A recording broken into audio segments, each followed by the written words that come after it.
When it comes to Counter-Strike weapons, submachine guns, or better known as SMGs, have always been stuck in this weird in-between zone. Not quite a rifle, not quite a pistol, and definitely not winning any awards for raw damage. The spray is unpredictable, the recoil isn't great, but when you're scraping by on an eco round or forced into a desperate buy, an SMG can be your best friend, turning the tide of a round in ways you'd never expect. But have SMGs always been just an emergency pick when you're broke?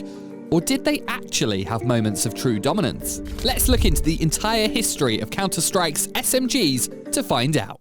SMGs have been in Counter-Strike since the very beginning. Back in the beta days, the game didn't even have defined weapon categories. Guns were just guns, available to both teams with little restriction. The only mode at the time was hostage rescue, so balance wasn't exactly a priority. But as the game evolved and competitive play started gaining traction, the developers realized they needed more structure. Thus, weapon categories were born. SMGs found their niche as cheap, rapid-fire weapons that excelled in close-quarters combat. At first, players weren't totally convinced. Rifles were still king. But as teams began experimenting with fast, aggressive strats, SMGs started seeing more play. They were cheap, mobile, and offered something a little bit different from ARs and pistols. This made them perfect for eco rounds or rushing bomb sites before the enemy could react. So what exactly is the role of an SMG? In a general sense, SMGs are a hybrid between pistols and machine guns, fast-firing, lightweight, and chambered for smaller caliber rounds. The term itself was coined by John T. Thompson, the creator of the famous Thompson submachine gun. Originally designed for military use, SMGs hit their peak popularity in World War II, before eventually being phased out in favor of assault rifles. Today, they're mostly used by law enforcement for their compact size and rapid firepower. In Counter-Strike, SMGs serve a very specific purpose. Their biggest strength? Speed. They let you move quickly, making them perfect for aggressive plays and early round skirmishes. They also have a high fire rate, which means you can spray and pray in close combat. The downside? Low damage, weak armor penetration, and absolutely miserable performance at long range. In other words, if you're not up close and personal, you're probably losing that fight. But there's one key reason players still love SMGs: the kill reward.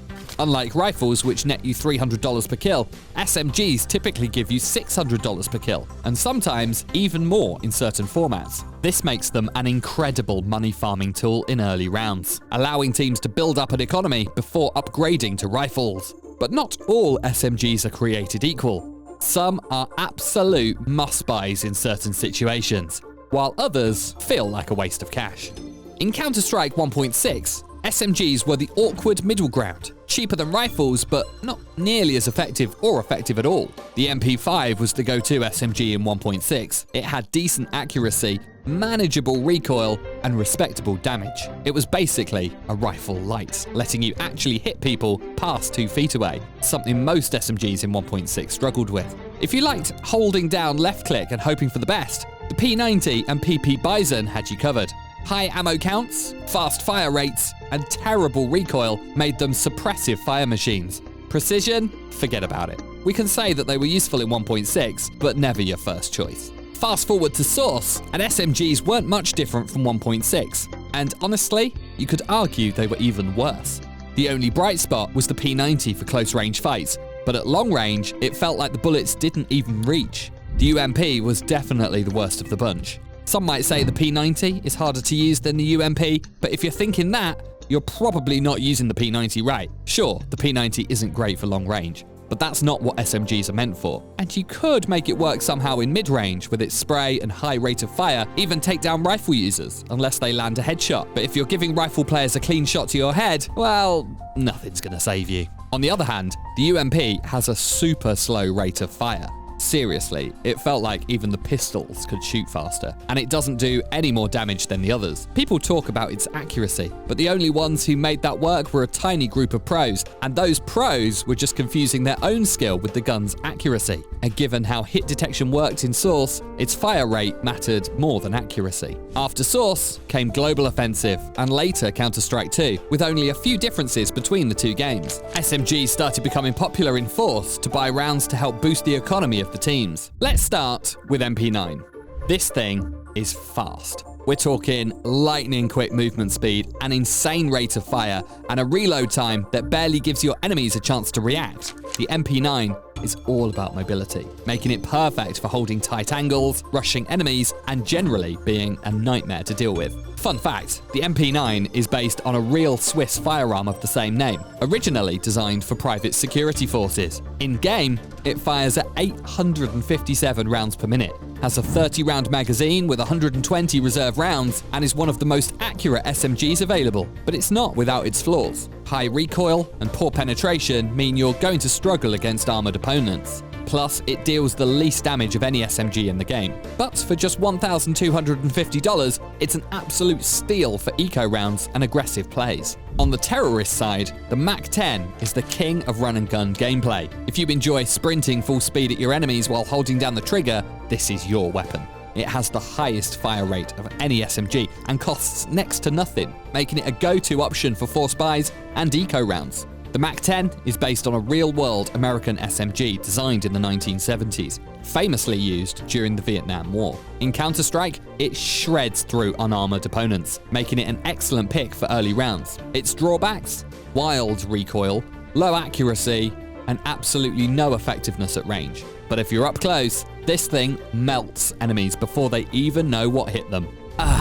The UMP-45, the awkward middle child of the SMG family. It's that kid who never quite got the same hype as its siblings, but somehow still manages to impress. Originally designed by German firearms giant Heckler & Koch in 2000, the UMP made its way into CSGO as an option for both CTs and Ts. For years, it sat in the shadows, largely ignored by the player base, but as people caught on to its high damage output and solid armor penetration, it slowly carved out a place in the meta. The UMP boasts a 25-round magazine with a 100-round reserve, making it one of the better SMG choices when it comes to sustained fire. The catch? Well, let's just say it's not exactly built for speed. With a fire rate of only 571 rounds per minute, it's the slowest firing SMG in the game, and its 3.3-second reload time can feel like an eternity in a heated fight. Despite its drawbacks, the UMP-45 is one of the most versatile SMGs in the game. Unlike most SMGs, it actually has decent armor penetration, making it a real threat against rifle-wielding enemies. Its slower fire rate also makes it easier to control, so if you actually like landing your shots, what a concept, this gun has your back. That said, the UMP has fallen out of favor in recent years. It's not as fast as the MP9 or MAC-10, and while it hits hard for an SMG, it still can't outmuscle rifles. But if you want a budget-friendly, reliable SMG that won't completely sell you out in a fight, the UMP-45 is a solid pick. If SMGs had personalities, the P90 would be that loud, chaotic friend who never stops talking and somehow always gets into trouble. This thing is a favorite among new players because, well, it's basically a bullet hose with a handle. With a ridiculous 50-round magazine and an insane fire rate, the P90 lets you hold down M1 and let the bullets do the work. Designed by FN Herstal in Belgium and introduced in 1990, the P90 was originally intended as a compact but powerful firearm for military and security forces. Its futuristic bullpup design, top-mounted magazine, and ambidextrous controls make it stand out from traditional SMGs. The P90 is perfect for rushing bombsites or mowing down eco-round opponents. It barely cares about movement penalties, meaning you can run and gun like a maniac without completely tanking your accuracy. Its high fire rate, large mag size, and solid mobility make it an absolute nightmare at close range. But here's the problem. It's expensive. At $2,300, it costs more than a FAMAS or Galil, which are actual rifles with better range and stopping power. On top of that, its armor penetration is pretty weak, and its $300 kill reward is half of what cheaper SMGs offer. This means that while it's fun to use, it's not exactly the smartest pick in a competitive match. If you're looking for a serious edge in ranked games, the P90 isn't it. It's a meme gun, a weapon for maximum bullet spam and minimal thought process. But if your goal is to rush B with zero hesitation and no regrets, then by all means, embrace the spray and pray lifestyle. The MP7 is the SMG equivalent of a middle child, trying to prove itself in a family of overachievers. It's not as cheap and spammy as the MP9, nor does it hit as hard as the UMP-45. Instead, It just kind of exists. It's accurate, has a solid fire rate, and does decent damage, but it lacks any standout qualities that make it a must-pick. Designed by Heckler & Koch to replace older pistol-caliber SMGs like the MP5, the MP7 fires 4.6 by 30mm rounds, which are basically tiny armor-piercing bullets. Think of it as a baby assault rifle, except instead of getting rifle tier effectiveness, you get, well, an MP7. It's compact, lightweight, and features an extendable stock, ambidextrous controls, and a folding front grip. All great features, but in CSGO, none of that really matters. The MP7 works best in early round buys, especially against unarmored opponents, where its 1 to 2 shot headshot potential can shine. And hey, that $600 kill reward means you get some nice cash if you rack up frags. The problem? It's one of the most expensive SMGs, making cheaper options like the MP9, MAC-10, or even the Bison more attractive.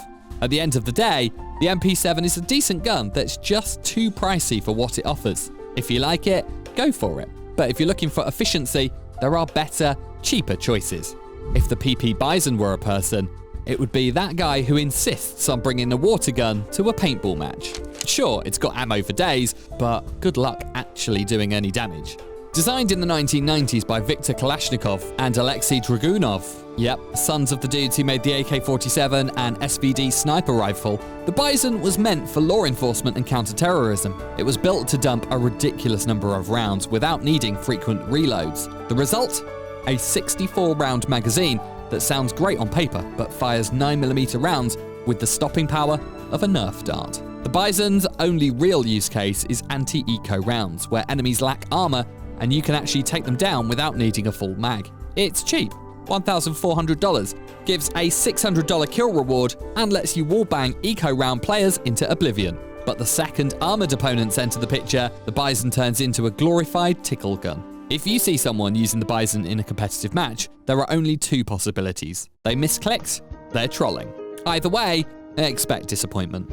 The MP5 SD, for when you want to be sneaky, but also ineffective. This is basically an MP7 with a built-in suppressor, offering slightly better moving accuracy at the cost of damage and fire rate. The idea was solid, a stealthy SMG for silent kills and flanking plays. But in CSGO, where everyone plays with sound cranked to the max anyway, being quiet doesn't really matter. In most situations, you'd be better off with an MP9 or MAC-10, both of which are cheaper, faster, and more effective. Unless you have a personal attachment to suppressed weapons, the MP5 SD is just another gimmick gun that struggles to justify its existence. At the end of the day, SMGs are situational weapons. They thrive in close quarters combat and eco rounds, but struggle against full-buy opponents. While they'll never replace rifles as the dominant force in CSGO, they offer a fun, fast-paced alternative that can make or break certain rounds.